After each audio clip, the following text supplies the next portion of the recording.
Welcome back to HBCU Football Talk with Scotty. As we did a part one talking all about Dion leaving Jackson State and really Jackson State as an entirety. So make sure to check out that one before listening to this one.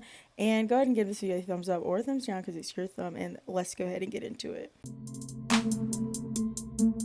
Well, Scotty, as we all know, well, personally, I know you are a big FAMU guy, big FAMU guy to a certain extent. And those, I'd say, FAMU and Jackson State are the only two HBCUs most non-HBCU attending people know, especially in football right now. So, how do you think they do a good job representing HBCU football? I think those brands are iconic. Even if you take Deion Sanders away from Jackson State as a whole is still iconic. Walter Payton has been there, Jimmy Smith, Robert Brazile. They've had, NFL Hall of Famers, FAMU, Nate Newton. So the brands are just iconic in themselves. So I think they do a great job of representing in the culture of what they bring with the bands and the sports and things like that. So absolutely, I definitely agree there. They do a really good job of promoting their brand.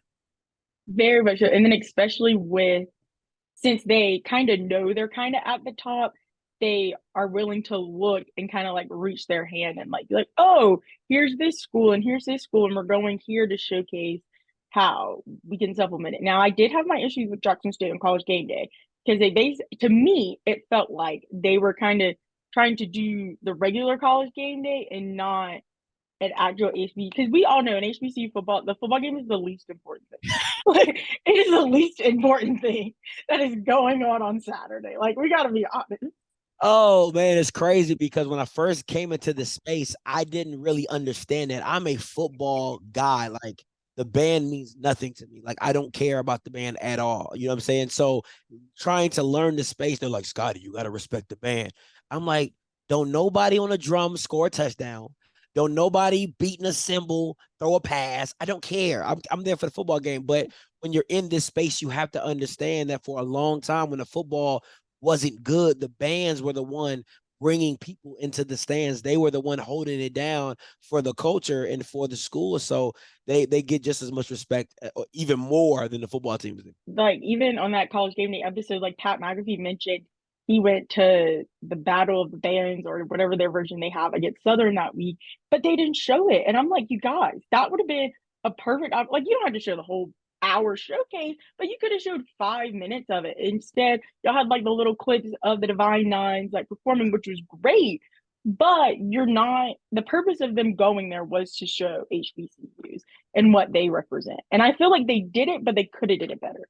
I agree with you. I was there with Pat at the Battle of the Bands where Mm-hmm. talking about between Jackson and Southern, and it was crazy. I'm talking about if you would have turned the camera to the crowd, it would have shown what it was and just how epic it was. But see, this is what happens when you have, and I apologize if I offend anybody, but this is when you have white people trying to get into a space they don't understand, and they're seeing it through their eyes instead of going to the people who are in the space and explaining to them how it should be shown and directed, and they can't see the two. So that's what happens when that happens. You know what I'm saying? It's when you get it's no different than when you have a white director trying to do an all black movie. It's like, can he really see from the point of a black person of what needs to be shown?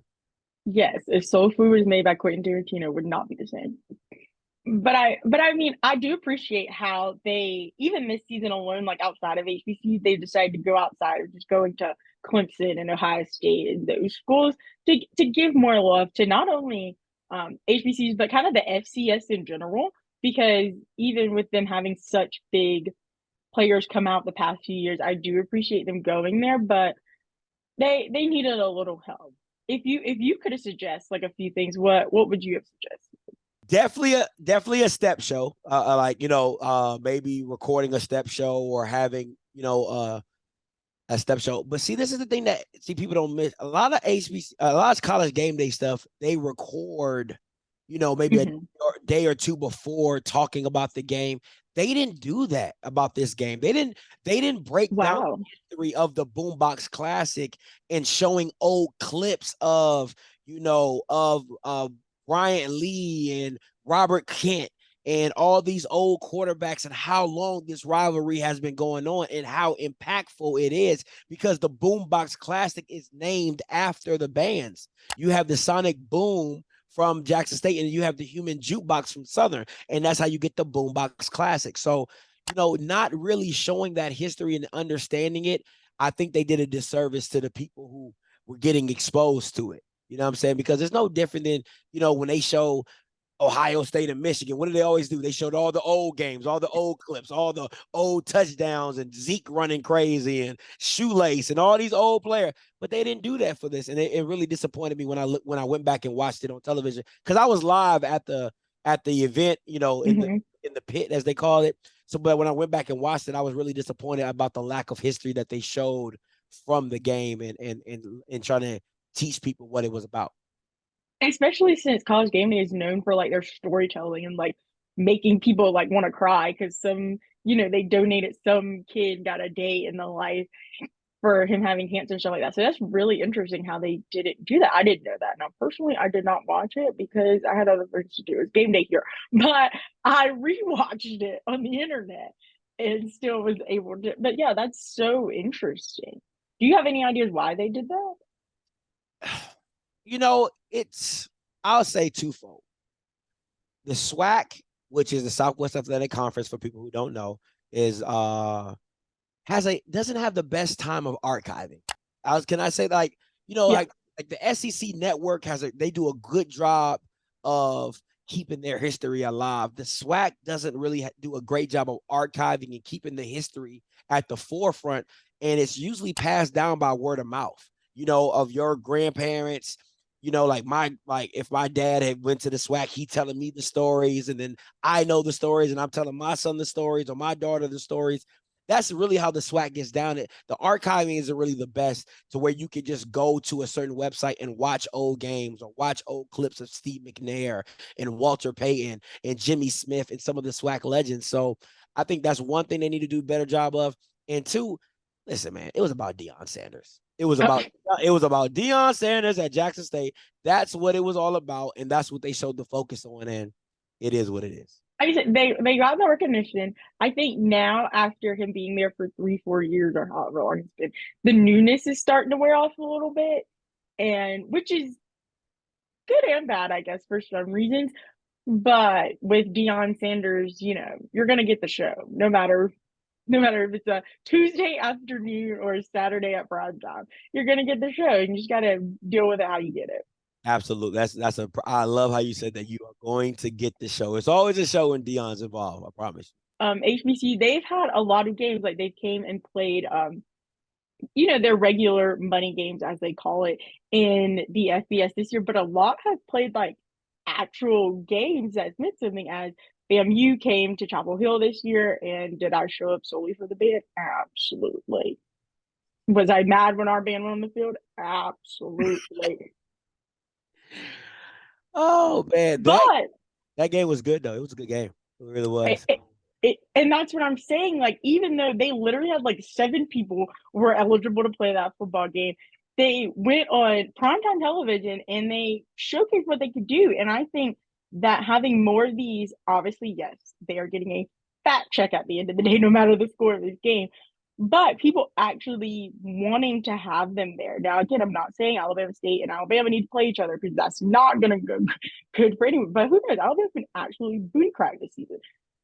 Might could work out for them. But do you think more teams should sign up for this and actually like give some support? I think you have to be very cognizant. You have to be very mindful, because a lot of it goes back to HBCUs being limited resources and being underfunded, things like that. Good example, North Carolina A&T was just fined $2 million because they had too many out-of-state students come in. Well, A&T doesn't have money like UNC. You know what I'm saying? You can find UNC $2 million. They be like, what's $2 million? That's like $2. You know what I'm saying? We got Michael Jordan right here. You know what I'm saying? So, but North Carolina A&T can't have those same hiccups. You know what I'm saying? So it's little things like that, statewide and countywide and governments, all that stuff that affects a lot of HBCUs. So when they go play those games, it's usually just to fill their athletic budget. It's to get the $750,000 or $1 million check, so they can keep their athletic program alive somehow, some way. And the football team becomes the sacrificial lamb for that. You know what I'm saying? Playing these teams with 83 scholarships and all these high nutrition programs. And, y'all Bama's got like 62 coaches on staff, like got a coach for the coach. It's ridiculous. I think there needs to be some type of barrier. Like I thought that was a great game. And I think if FAMU had their full squad, you actually probably would have lost that game. I'm just being honest. That's not every team. That's not every situation. So I'd rather them play a Coastal Carolina, a Marshall, North Carolina's, maybe like those in between them group of 5 type teams. Yeah. The North Carolinas, especially with now, maybe a couple years ago when North Carolina was trash, when y'all Bama's was sucking, then before Mac Brown got there, hey, put them on the schedule, they suck. But now you guys are pretty good. So with Drake May and all whatever. But 5 years ago, put the Bama's on the schedule. They you and Duke on football, y'all sucked. Boy, y'all sucked. But basketball ain't nobody putting y'all on the schedule. Ain't nobody. That's stupid. But yeah, I completely agree on every comment you've mentioned. That something worked great back in the day. But I do feel like that, they could have a schedule like that every few years to make it helpful and make it better. Like, get that name recognition out there. But what the whole FAMU situation popped out to me was that HBCUs aren't really hiring people qualified for the job. As they mentioned in that letter they posted from their players, how, they're hiring their friends to work in compliance and just don't know what she's doing. So maybe we should hire people to actually do the job, and then maybe we'll have to sacrifice 17. Okay. It's okay. Let me just say this. I agree with you. It's a lot of nepotism in HBCU, but if we're being honest, it's nepotism everywhere. But see, 100%. But the issue is between North Carolina and FAMU, right? And I'm not a grad. I'm just a bandwagon. I call myself a bandwagon fan. But the difference between North Carolina is that you guys have 7, 8, 10 compliance officers. So a lot of things don't go through the cracks. FAMU, you might have one bad hire and 2 people underneath of her. So there's nobody to over, what I'm saying? There's not enough players to protect that person that's bad. You know what I'm saying? So when you're bad, you're going to get exposed really quickly that you suck. But in North Carolina, you could have a bad compliance director, but you got like 10 people in place that all 5 of them are really good and 5 of them are decent, but they kind of overshadow the problem in compliance because people are doing their job. There's checks and balances. And with one person, you can't have checks and balances. It all falls on you, and you ain't good and you suck. You know what I'm saying? And I don't feel sorry for nobody who takes the job knowing that it falls on you, because you didn't have no problem interviewing for it. You didn't have no problem spending the money for it. You had no problem accepting the checks. But as soon as the responsibility falls on you, hey, I'm just so hard worked. Oh my God. Why does everybody want to beat on me? Because you ain't doing your damn job. That's why. You know what I'm saying? So it's just little stuff like that bothers me. Yeah. I mean, I agree 100%. And I feel like once they can figure out those little issues, then they'll really be in business. Aside from, having to support the entire athletic business on the back of football teams. Like once they can get that inside operations, and okay, you can only afford to hire one person. Let's hire one person that actually knows how to do the job. Got to have some accountability somewhere. Well, to wrap it up, I have to say that I did watch your interview with Willie Simmons, and how was that? How was able to have these conversations with Dion and Willie Simmons, some of the top tier coaches in HBCU? A lot of people when they watch my stuff, they be like, Scotty, how do you get these coaches on because you talk so bad about them? I'm like, well, that's my job. Yeah. You suck. I mean, doesn't mean he's a bad coach. He just sucked this game. Like he didn't have a play calling, but you have to have a good balance, because there's a part of me that I'm going to challenge you. I'm going to ask you the hard question. Why did you do this? Why did you do that? Why did you think about this? But then there's also a part of me that is going to have to respect the job that you're in, and have to respect the time that you're giving me. And I can't just bash you the whole interview. So I actually enjoyed it. I appreciate his honesty. Willie is he's really wordy, And what he does is people. This how when I listen to people, I listen very intently. He makes something very wordy, so you miss that he Yeah. didn't really say anything. Like he just says a lot, but he really didn't say nothing. And you got to be like, but Willie, you know what I'm saying? You got to really narrow him into something because he'll talk for about 3 or 4 minutes and he really didn't say nothing. So, but it was fun though. I enjoyed it. I appreciate him coming on my platform. He didn't have to. He did. My co-host is a good friend of his and things like Yeah. that. Brought him on as well. But I'm glad I was able to interview Hugh Jackson. I was able to interview Willie Simmons and Dion and other coaches in the SWAC. And I'm just excited about who else is going to be on the platform that I get to interview and try to pick their brain a little bit. Yes, y'all make sure y'all go check out Off Script. I'll have it linked over here in the cards, down in the link description. Thank you so much, Scotty, for being on. Oh man, no problem. Anytime, Ashleigh. Anytime you want me on, so I can talk about how bad y'all used to suck back in a couple years ago. I would love to come back on here and talk about it.